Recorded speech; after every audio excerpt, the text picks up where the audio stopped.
The body of the woman is so much of interest to the opposite sex, which is the man, because as two different genders, we are attracted to one another. And this is where the process of life starts, where a man is attracted to the woman, and this attraction could be either physical attraction or intellectual attraction. As it is with this attraction that the process of life and the process of procreation starts, when a woman and a man comes together in agreement to live together, be there for one another, work together, and start a family. So for a man to be attracted to a woman is natural, and vice versa. To behold a woman is to behold beauty. So women are tended to be attracted to men, most likely because of the physical features of the body of a woman generally, and because men are likely to be controlled by what they see, which brings some kind of physical reaction in their body because of what they see, because of their physical attraction to the woman. This tends to be a big issue, as men are endeared more to the physical appearance of a woman. Hence, this places pressure on the woman,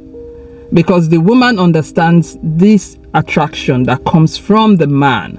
So the woman is in a way pressured to keep their beauty in a standard whereby they also stand the chance of being attracted to the opposite gender, being the man. So the woman generally and historically, in response to this pressure coming from the man towards the woman tends to respond to that attraction from the man by working on improving the beauty she's already gifted with. Hello everyone, welcome back to Breakage Barriers. My name is Blessing. You can also call me Lady B. What I do here is talk about culture and human habits. So it's kind of a natural response to a natural attraction from the opposite gender. So the woman consciously or unconsciously reacts either because of the pressure in society, pressure to be accepted by the opposite gender, and sometimes it's just a natural response. And this type of response by the woman is historically known. So it's not just on the modern woman. And studies have found that women outnumbers men around the world. With such stance, you could imagine the extra pressure placed on women, either by society or in response to wanting to be chosen, to be accepted by the opposite gender, not to be left behind, as other women are also in competition, wanting to level up. So the woman is pressured to level up to that demand from the opposite gender, being the man. So there's a lot of pressure on women generally. Responding in this manner creates great competition within the female gender, as naturally, whether you are a female or a male, every human wants to look presentable. Every human wants to look good. Every human wants to be accepted. So this creates a lot of tension within the female gender, except the woman in question has reached a certain level in her life as an adult to understand all this and know that she doesn't have to be pressured into any beauty standard or any societal pressure, or responding to being accepted by the opposite gender, being the man. And that's being a woman generally. But when it comes to being a black or African woman, I don't really like using that word black. I prefer African or melanated woman. I think the melanated woman is better. So going forward, I would on this video prefer to use the word melanated woman because we are all brown skin women and not black, as there are variations to the melanated woman's skin complexion. But this word black has been taken during the colonization era. I will be doing a separate video for this and I look forward to it. Okay, make sure you stay tuned. All right. So there's no way we can address this issue without referring to colonization, because it was during colonization that the melanated people around the world were dehumanized. And during this dehumanization, they were told that what they had was inferior. In addition, that what they have physically, as in body-wise, was inferior to that of the colonizer. So this is where the mental brainwashing and mental enslavement started from, as the melanated woman's body have been so degraded to the extent that after colonization, the melanated woman believed that what she portrays physically was not the beauty standard. But the question is, who sets this beauty standard? Is it the male gender? Is it the colonizers or the woman herself? Historically, the colonizers set the beauty standard because pre-colonization, the melanated woman's endowment, physical endowment, was of great demand, both in complexion and in her physique as well. It was during colonization that all that beauty was changed. The African or melanated woman's body, her anatomy, was described as being obese, masculine, ugly, uncommon, and not the acceptable standard at that time during colonization. And we all know how long colonization lasted for around the world, 400 to 500 years. That's a long time to tell a sect of people that what they have, their anatomy, was not the beauty standard. This mindset was passed from one generation after another. So it was a mental brainwashing, a mental conditioning, telling a sect of people that their anatomy was not acceptable, was not the beauty standard. We all didn't choose our physical body. We just find ourselves here being told your features are not the beauty standard for years on end. That alone is traumatizing. That alone is dehumanizing and debasing. So it would take that sect of people to start addressing such matters, questioning it, creating awareness, and changing the narrative. We've got to change the narrative as it is currently changing now, because for years on end, the melanated woman's body was mocked. We can go back in history. The melanated woman's butt was graphically drawn as weird and mocked.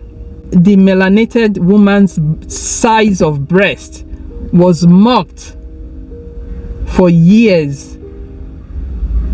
The melanated woman's curvy body, that figure 8 as is usually called, was mocked for hundreds of years on end.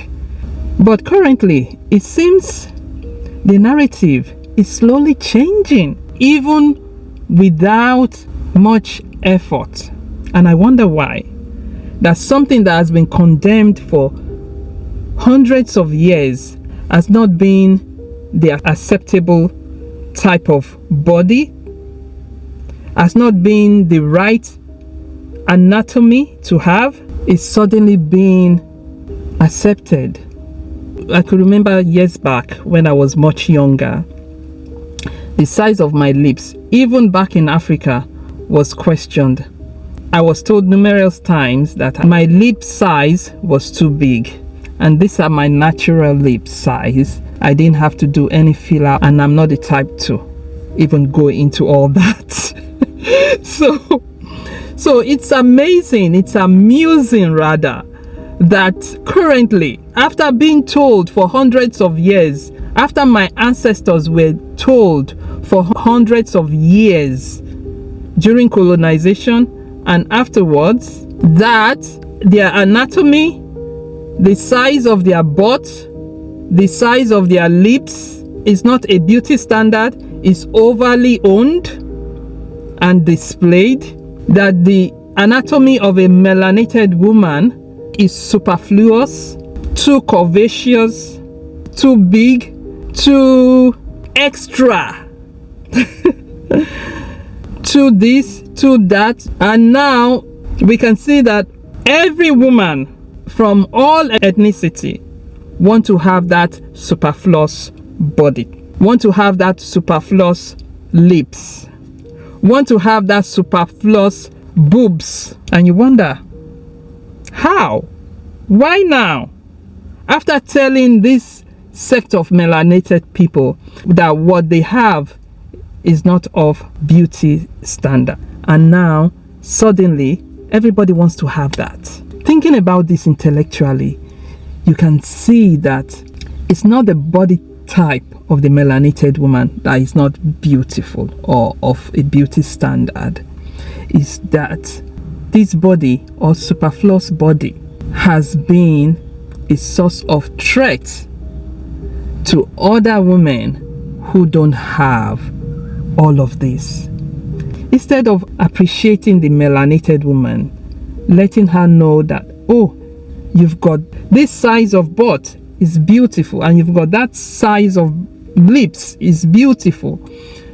It seems that the real issue here is not the size of the butt of the melanated woman, nor the size of her lips, nor the size of her breast, nor her curvaceous body, but that those who don't have all of this curvaceousness are threatened by the melanated woman. Because naturally, when something is beautiful, say it. Say it's beautiful. Don't degrade it so you look better. As with time, the truth will be displayed as it is today. Can you imagine how long all this has had to evolve? Evolving from being told and put down from our physical endowment as melanated women, and now with time everyone is paying to have fillers on their lips, paying to have their butts pumped as big and curvaceous as possible, and pump up the size of their breast. So what baffles me though is that the melanated women of today, who are naturally gifted with the curvaceousness, are also increasing the size of their butt, increasing the size of their lips. You already got it. You already are it. You already have a voluptuous lips size. You already have a big booty, like my Nigerian sisters will call it. You already have big nyash. You have big nyash naturally. They go join the other people, they add more nyash to the nyash where you get. You already have it. So it baffles me. I still can't get it. You're a melanated woman, you have naturally voluptuous lips. If you have naturally voluptuous lips, why are you paying more to add more to it? If you already have big nyash or big booty, why are you paying to have this done to your body? Except for medical emergencies. I can understand for those who go under the knife for medical emergencies. Aside that, Why are melanated women going under the knife so much? I don't get it. It's insane that melanated women go under the knife to add more to their butts. Is it to shape it when you already have the curves?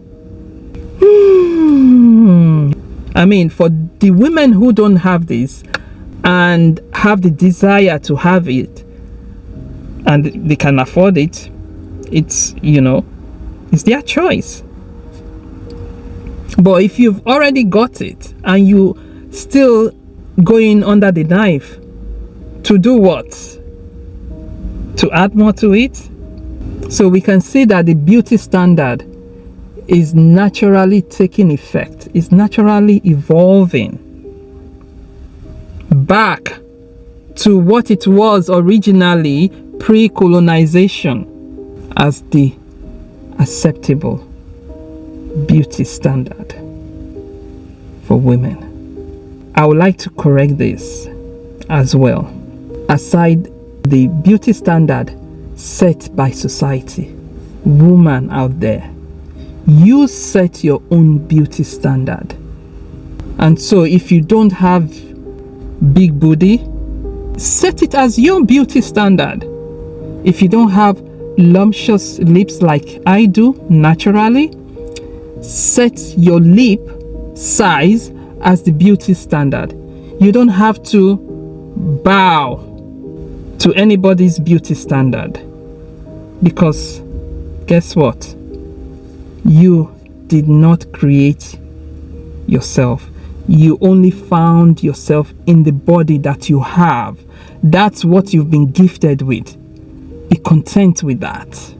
If you have a flat booty, be content with that. Set it as your own beauty standard. Because guess what? There's somebody out there. There's another woman who is secretly looking at you and wanting exactly that flat booty that you have, because she's fed up with what she's got. It's more like thinking the grass is greener on the other side until you get to the other side and then you find, oh, there's more to it than meets the eyes. Set your own beauty standard. Don't be pressured to bending to the societal beauty standard or the world's beauty standard. Be your beauty standard and be content with what you've got. With this, I say thank you very much for watching and listening. And actually didn't think this video was going to be as long as this. See you in my next video. Take care. Bye.